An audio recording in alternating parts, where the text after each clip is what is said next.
Сегодня мы с вами поговорим об основных моментах раздела наследства в Турции.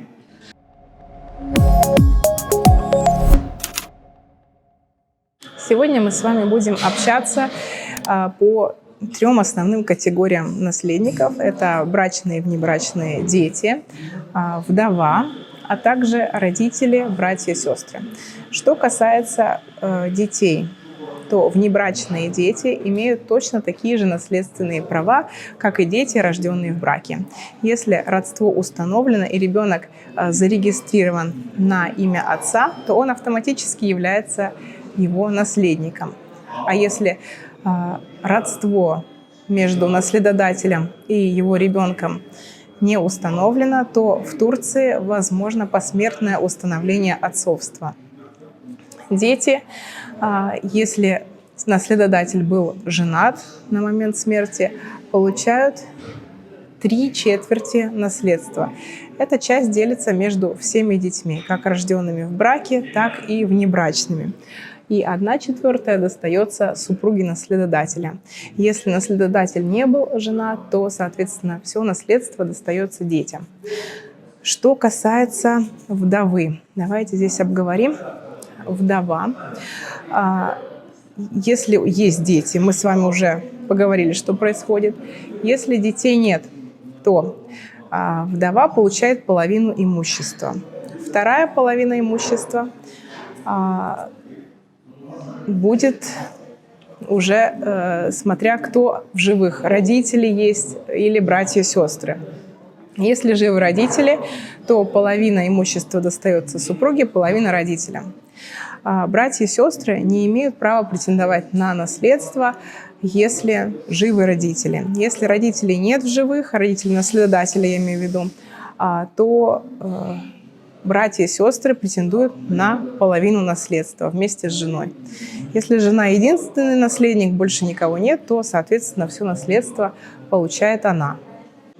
Такие еще два очень важных момента по вдовам.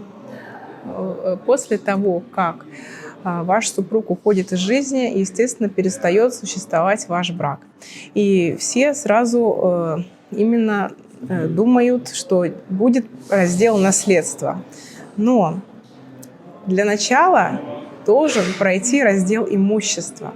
Раздел имущества происходит не только при разводе, но еще и когда супруг уходит из жизни.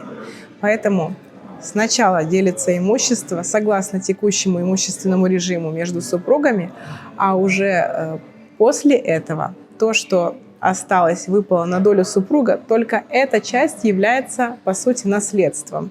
И именно эта часть будет разделяться между наследниками, а не все имущество в целом. Еще есть такой важный момент для вдов. Это я вам уже рассказывала про термин «семейное жилье».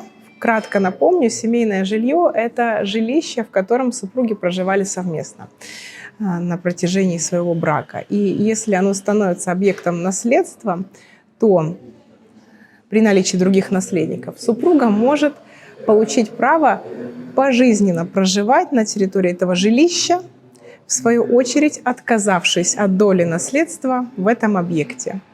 То есть это право будет за ней до конца жизни. Она будет проживать в совместном жилье, ни с кем его не деля, не продавая и так далее.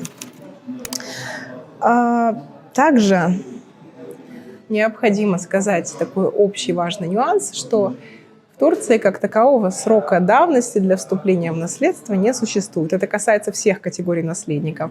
Но спустя 4 месяца после смерти наследодателя уже начинают начисляться налоговые штрафы.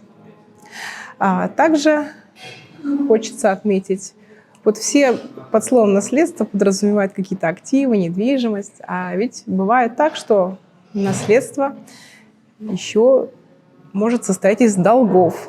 Долги делятся между наследниками точно таким же образом, как и активы. Если в наследство достались одни лишь долги и ничего больше, или если вам наследство не интересно по какой-либо другой причине, то есть способы отказаться от наследства на территории Турции. И условия.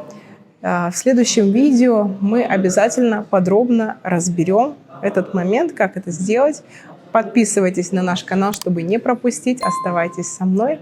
Мы увидимся с вами совсем скоро. До встречи в следующем видео.